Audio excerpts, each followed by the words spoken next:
Sinabi ni Koko kay Onoki na naipit ang plano nila at kailangan na niyang bumalik agad, sabay tanong kung pwede na niyang dakpin si Boruto. Pumayag si Onoki, ayaw niyang makabalik si Boruto sa Konoha para isumbong ang plano. Sinubukan ni Koko hulihin si Boruto, pero pinaalala ni Onoki na huwag siyang sasaktan. Gumanti si Boruto gamit ang Shuriken at Shadow Clone. Tuwang-tuwa si Koko na makita ang instinct ng tao sa pakikipaglaban.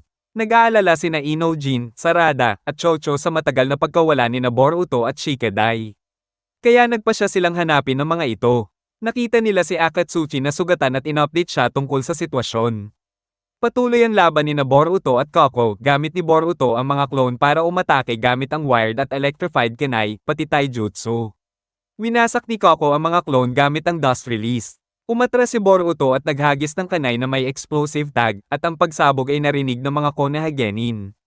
Dinala ni Inojin si Akatsuki pabalik sa kuweba, habang sina Sarada at Chocho naman ay pumunta sa pinagmulan ng pagsabog. Gumawa ulit ng maraming clone si Boruto para labanan si Koko, at na-excite lalo si Koko. Natusok ni Boruto si Koko, pero bato lang pala iyon na clone. Dumating sina Sarada at Chocho sakto para pigilan si Koko na gumamit ng dust release. Mas ginanahan pa si Koko na may dagdag kalaban. Samantala, iniutos ni Ko sa mga akuta na hanapin si Shikadai. Nakapatay si Shikadai ng isang akuta habang papunta sa opisina ng Tsuchikage, pero nakita siya ng isa pa. Nagawa pa niyang makatawag sa opisina ng Hokage at si Shikamaru ang sumagot. Nag-uusap silang mag-ama at nakatakas si Shikadai bago dumating si Ko kasama ang mga akuta. Sabay-sabay na nahirapan sina Boruto, Sarada, at Chocho laban kay Koko dahil kailangan nilang laging nakadistansya para hindi sila maabot ng dust release. Napansin ni Boruto na may tsansa si Koko na gamitin iyon sa kanila pero hindi niya ginawa, kaya nagtaka siya kung bakit. Nahanap ni Karare si Akan sa kuweba ng mga genin, at ginamitan niya ng genjutsu si Inojin nang tangkain niya itong Ice Seal. Ipinahayag naman ni Shikamaru kina Naruto, Kakashi, at Tsunade ang lahat ng sinabi ni Shikadai. Gusto ni Naruto at Shikamaru na sina Kakashi at Tsunade bilang mga dating Hokage ang magpaliwanag sa ibang nayon, habang si Naruto mismo ang kakausap sa daimyo para humingi ng pahintulot na makialam sa Iwagakure. Inobserbahan ni Sarada ang galaw ni Koko habang umatake sina Boruto at Chocho. Nadiskubre niya na tuwing gumagamit ng dust release si Koko, may 20th segundo na hindi siya makagamit ng ninjutsu. Ginamit nila ang pagkakataon at tinire siya ni Sarada ng fire release. Piliting ginamit ni Koko ng paulit-ulit ang dust release kahit hindi pa siya recovered, at dahil dito nagsimulang bumigay ang katawan niya. Pinanood siya ni Onoki mula sa malayo. Na-corner pa ni Koko si Boruto pero bumigay na ng tuluyan ang katawan niya dahil sa big dust release at namatay siya. Nagpasalamat si Boruto kina Sarada at Chocho sa tulong.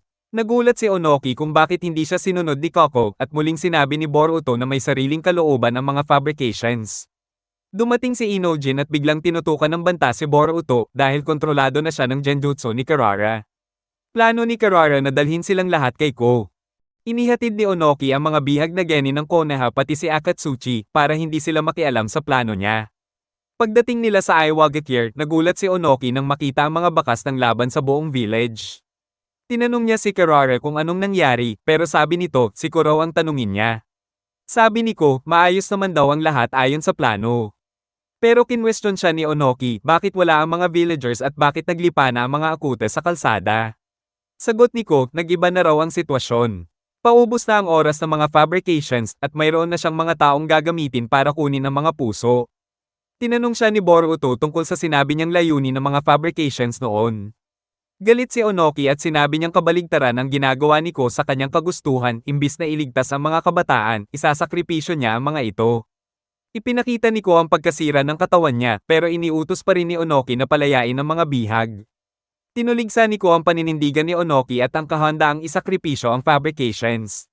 Sabay pinaandar siya at pinatumba. Nagulat ang ibang fabrications, pero sinabi ni Ko na pansamantalang hindi tama ang isip ni Onoki. Dinala niya ito sa loob at inutos na simulan na ang paghahanda para sa transplant, sabay payag na gawin ng fabrications ang gusto nila sa mga genin. Habang pinag-uusapan nila ang tunay na layunin at kalikasan ng mga fabrications, biglang may tumamang kanay na may explosive tag. Naging usok ang paligid at nagkaroon ng pagkakataon ng mga genin na makatakas. Tinawag sila ni Shikadai at pinalaya, sabay sabi na gamitin ang tsansa para makaalis sa village habang abala ang mga akute sa pagbabantay ng mga villagers. Pero naabutan sila ni Kokuyo at hinerangan ng daan. Sabi ni Shikadai, sina Boruto at Sarada na lang ang humabol kay Mitsuki habang sila na ang bahala kay Kokuyo. Nagising si Akan at naalala niyang kinuha si Inojin, kaya umalis siya para hanapin ito. Na-intercept naman sina Boruto at Sarada ni Karara. Alam nila na gumagamit siya ng Genjutsu, kaya inactivate ni Sarada ang Sharingan. Habang iyon, nahirapan ng Team 10 laban kay Kokuyo, at isinugal ni Shikadai ang sarili para makaalis ang iba. Sa kabilang banda, naghahanda na ang doktor para sa transplant habang nagpasalamat si Sekiye kay Mitsuki sa lahat ng ginawa niya. Inakit ni Shikadai si Kokuyo sa trap na inihanda ni Inojin, itinago nila ang isang source ng ilaw matapos sirain ni Kokuyo ang iba. At dahil wala siyang jutsu, wala rin siyang long-range attacks. Sinubukan ni Kokuyo makawala sa jutsu ni Shikadai, pero bago pa man, nakabara si Chocho ng isang malakas na suntok. Bumawi si Kokuyo at tumama rin, pero nagsimulang mag-crack at masira ang katawan niya. Gusto pa rin niyang makita kung gaano kalakas ang mga kalaban niya. Papalapit na rin si Aken. Nakita ni Konohamaru ang production site ng Akuta, at nakatagpo niya si Mitsuki. Sabi ni Shikadai, kailangan ulit umatake ni Chocho. Pero napansin ni Inojin na nahuli na ni Kokuyo ang strategy nila. Sabi ni Shikadai, may isa pa siyang jutsu, mind-body switch, kahit duda si Inojin na gagana ito, sinabi ni Shikadai na iyon na lang ang meron sila.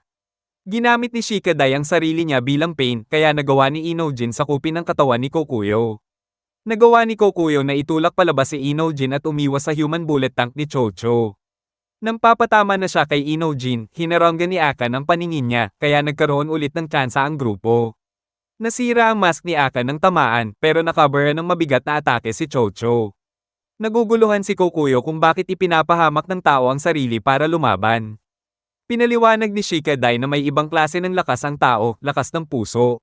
Sagot ni Kokuyo, wala siyang ganon kasi wala siyang puso, pero sabi ni Shikadai, kaya nga siya nakontrol ni Inojin. Pinag-isipan iyon ni Kokuyo habang unti-unting namamatay. Nabanggit pa ni Akan ang pangalan ni Inojin bago siya tuluyang mamatay. Sinubukan ni Inojin itago ang sakit habang umiiyak. Samantala, naparalisa naman ni Karare sina Boruto at Sarada gamit ang Genjutsu, balak niya silang paglaruan. Inalagaan ni Ko si Onoki, na pilit siyang pinipigilan sa plano niya. Pero naniniwala si Ko na hamina na si Onoki at nalabo ang pag-iisip nito. Samantala, hingal na hingal ang Team 10 matapos ang laban kay Kokuyo, iniisip nila kung kamusta na sina Boruto at Sarada. Nahuli sina Boruto at Sarada sa Genjutsu ni Karara, at ginagalaw sila na parang mga puppet. Sinubukan ni Sarada na basagin ang Genjutsu ni Boruto gamit ang Sharingan, pero pinapikit siya ni Karara. Gusto siyang paglaruan ng dalawa na parang mga manika. Sabay dahan-dahan pang pinalalabas ang sakit nila. Si Onoki naman, iniisip ang sinabi ni Boruto tungkol sa kagustuhan ng mga fabrications at ang mga ginagawa ni Ko. Naalala niya noong una silang magkakilala at pinangalanan niya si Ko pati ang iba pang fabrications. Sinubukan niyang lumabas ng kwarto, pero hinarang siya ng isang akuta. Inaasikaso ng doktor ang unti-unting pagkasira ni Sekiye. Nagtanong si Sekiye kung ano ang buhay nila kapag may puso na sila. Hindi raw siya interesado sa lakas, kundi sa pagprotekta sa mga kaibigan niya. Iniwan siya ng doktor kasama si Mitsuki. Sinabi ni Sekiye kay Mitsuki na narinig niya ang pagkamatay ni Kokuyo at Koko at ibinahagi ang nararamdaman niya. Nagtanong siya kung paano ito magbabago kapag nagkaroon na siya ng puso, pero ipinaliwanag ni Mitsuki na ang pagkakaroon ng puso ay hindi automatikong gawing tao ang isang nilalang. Ipinasa ni Mitsuki ang utos ni Ko sa doktor. Habang iyon, nakabalik na si Seki mula sa Sanzu Plains, iwas-iwas sa mga akuta. At nakasalubong niya si Akatsuchi. Ikinwento ni Akatsuchi ang sitwasyon at dahil lahat ng shinobi ay nakulong, inutos niya kay Seki na iligtas si Onoki. Ipinakita ni Mitsuki kay Sekiye ang natapos na artificial heart. May dumating na akuta kay Karara at nag-ulat tungkol sa sitwasyon ng mga puso. Ayaw niyang mahuli, kaya iniwan niya sina Boruto at Sarada at pinilit silang huwag magpigil. Nakaisip si Sarada ng paraan, tumingin siya sa refleksyon ng Sharingan niya sa espada ni Boruto, at doon siya naglagay ng panibagong Genjutsu sa sarili, sabay nakabasag ng hawak kay Boruto. Habang ihahatid na ni Mitsuki kay Ko ang puso, dumating sina Boruto at Sarada. Hinarang sila ni Mitsuki gamit ang Lightning Release, at ginapos pa ni Ko ang kilos nila gamit ang Earth Release. Sinubukan ni Boruto na kumbinsihin si Mitsuki na huwag tulungan si Ko. Inabot ni Mitsuki ang puso kay Ko. At habang nagsasaya si Ko, bigla niya itong tinira mula sa likod. Nabitiwan ni Ko ang puso na ang totoo'y mga ahas lang pala. Nagulat silang lahat sa pagtataksil na iyon. Bigla namang narinig nila ang mga pagsabog mula sa malayo, si Konohamaru pala na winawasak ang Akuta production site, ayon sa plano nila ni Mitsuki. Pinalaya naman ni Kuretsuchi ang mga bihag na shinobi ng Iwagakure. Nakatakas din si Onoki mula sa kwarto niya. At ngayon, humarap ang Team 7 laban sa natitirang mga fabrications. Dahil sa pinsalang ginawa ni Mitsuki, nagsimulang mabasag ang katawan ni Ko. Umalis si Ko para magpagamot pero hinarang ni Sekiye si Boruto gamit ang explosive clay. Gusto ni Mitsuki na habulin ni Boruto at Sarada si Ko habang siya na ang bahala kay Sekiye na galit sa kanya. Hinarangan naman ni Karare si Boruto at Sarada gamit ang mga akuta. Pinipigilan ni Mitsuki si Sekiye na lumaban para hindi tuluyang masira ang katawan nito. Pero umatake pa rin si Sekiye habang sinasabing nagkunwari lang si Mitsuki na kaibigan siya.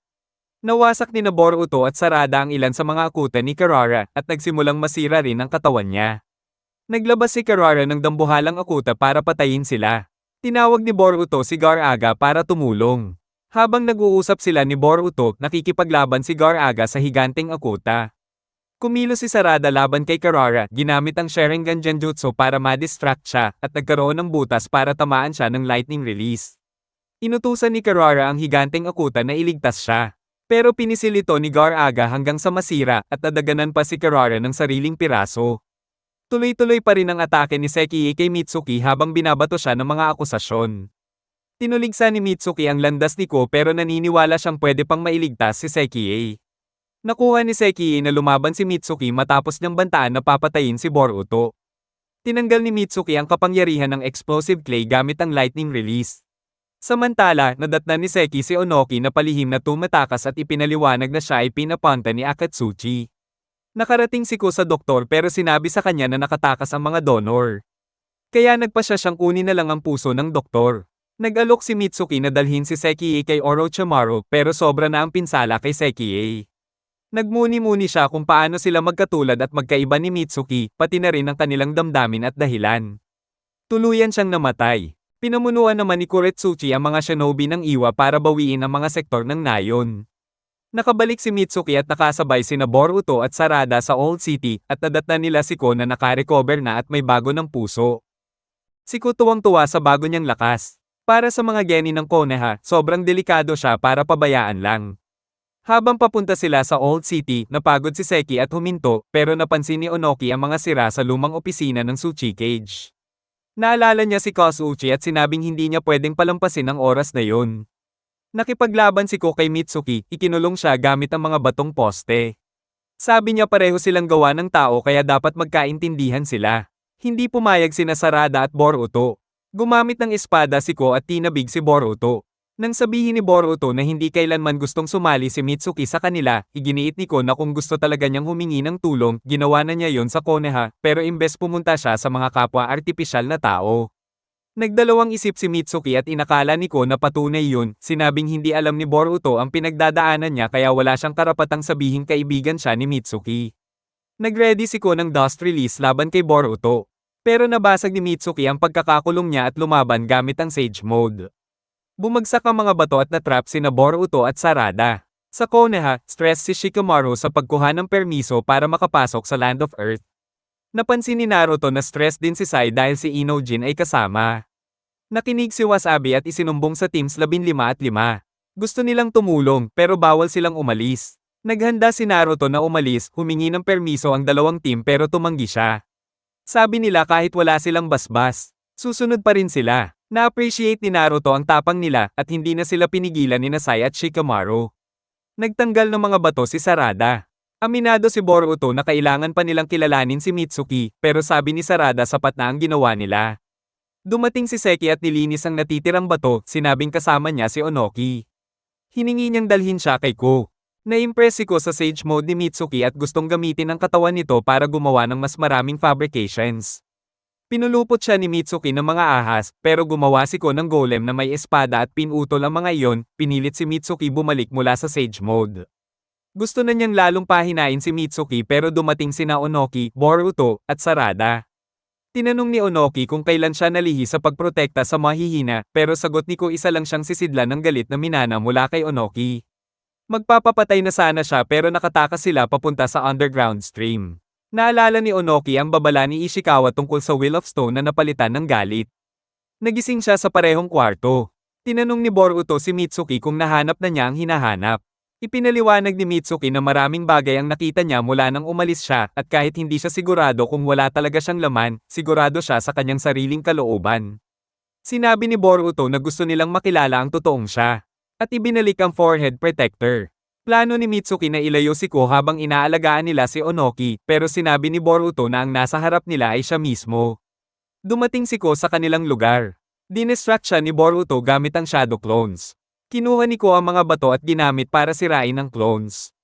Dinurog ni Sarada ang malaking batong paparating kay Boruto. Hirap na hirap ang mga genin laban kay Ko habang nawawala ng pag-asa si Onoki dahil nasa panganib ulit ang mga bata.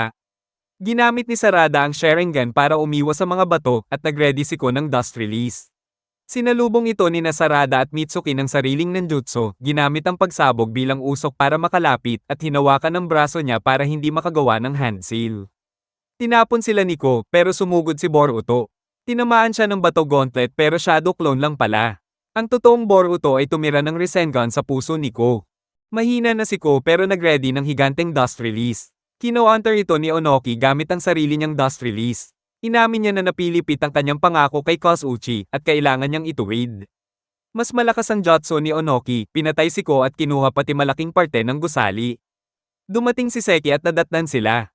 Iniwan ni Onoki ang huling mga salita niya at pumanaw. Sa paglubog ng araw, dumating sina Koretsuchi at Akatsuchi kasama si Naruto at iba pang shinobi ng Konoha. Sinabi ni Konohamaru na siya na ang mag-uulat kay Naruto at niyakap si Mitsuki. Nagsorry si Mitsuki dahil sa gulong dala niya, iniisip na hindi na siya tatanggapin sa nayon. Pero dumating ang Teams 5 at 15, lahat masayang makita siyang ligtas. Sumakay ang mga Konoha genin sa Thunder Train pauwi ng Konoha Gear habang si Naruto naiwan pa sa Iwa Gear para dumalo sa libing ni Onoki. Si Mitsuki ay pinaghihiwalay at nilagay sa ibang railcar, bantay sarado ni Nasai at Konohamaru. Gusto sanang makausap muna ni Boruto si Mitsuki bago sila paghiwalayin. Sinubukan ni Shikadai aliwin si Inojin dahil sa pagkawala ni Akan. Bukod sa 5 cage at mga opisyal ng Iwagakure, maraming villagers ang pumunta para magbigay galang. Pagbalik sa Konoha, sinalubong sina Boruto at Sarada ng mga nag-aalalang pamilya nila. Gusto sanang purihin ni Naruto sina Boruto at Sarada dahil ipinaglaban nila si Mitsuki, pero pinaalala ni Nasai at Shikamaru na hindi pwede, kaya bilang parusa tatanggalin muna ang ranggo nilang genin. Tinanong nila tungkol kay Mitsuki at sinabing iniimbestigahan pa dahil siya lang ang may hawak ng maraming impormasyon. Pinahubad sa kanila ang forehead protector. Habang kinakausap ni Nasai at Konohamaru si Mitsuki, tinanong nila bakit hindi siya nagbigay alam tungkol sa plano niya. Nag-aalala si Sarada na baka sisihin si Mitsuki sa kaguluhan sa Iwagakure at mapilitang umalis, o baka siya mismo ang magdesisyon na umalis. Pero may tiwala si Boruto kay Mitsuki. Habang tulog si Boruto, kinausap siya ni Gar Aga sa isip dahil tapos na kontrata nila mula nang bumalik si Mitsuki sa village. Nagpaalaman sila. Ginaysan siya ni Sarada at sinabing tapos na ang investigasyon kay Mitsuki. Si Mitsuki naman ay gumawa ng maliit na memorial para sa mga fabrications. Natagpuan siya ni Boruto at humingi ng sorry si Mitsuki sa sakit na idinulot niya. Naalala ni Boruto ang mga salita ni Onoki at sinabi kay Mitsuki na maraming mukha ang kalooban ng tao at natural lang ang mga tanong niya. Dumating si Sarada at nagtawanan silang tatlo. Samantala, pinag-uusapan ni Orochimaru at Lug ang pag-unlad ni Mitsuki. Inulat ni Lug na nawawala ang bangkay ng siyentistang gumawa ng fabrications. Nagtaka sila kung sino ang may pakana. Naglakad-lakad sina Boruto, Sarada, at Mitsuki sa village at narinig nila sa balita ang opisyal na report tungkol sa nangyari sa Iwagakure. Akala ni Boruto nakakita siya ng Heartstone sa ilog pero naluha siya nang maalala ang aral ni Onoki. Bilang sensei, gustong akuin ni Konohamaru ang responsibilidad sa ginawa ng team pero bago pa sila makapagdesisyon, dumating sina Koretsuchi at Akatsuchi mula Iwagakure para personal na pasalamatan ang mga Konoha genin. Sinabi nilang ituturing silang shinobi ng Iwagakure habang buhay. Naunawaan ni Naruto ang ibig sabihin nito, kaya ibinalik muli ang genin status ng Team 7 at naghanda sila para sa susunod na mission.